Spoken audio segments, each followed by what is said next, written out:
Hello.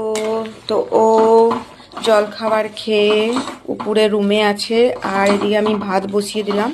আজকে আছে অনেক কাপড় কাচার, তো আমি বললাম রান্নাটা আগে কমপ্লিট করে নিই।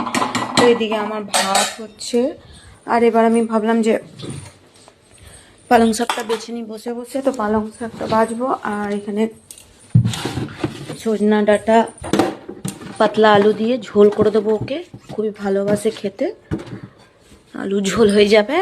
আর ঝটপট এবার রান্না করে নেবো, নিয়ে পরে এবার অনেকগুলোই কাজ আছে। কাপড়, প্রচুর কাপড় রাখা আছে, জমা হয়ে আছে, কাচা হয়নি। ঝটপট করে কটা আলু, একটা আলু আছে আর একটা আলু বার করে নিই, আর একটা ভাবছি শশা কেটে দেবো ওকে। আর ফলগুলো আনা হয়েছিল ওখানে পড়েই আছে, শশাটা কেটে দেবো, দুপুরে ভাতের সাথে খাওয়া হয়ে যাবে। শনিবার আছে না, আজকে নিরামিষ রান্না, আজ টমেটো লাগবে না। আর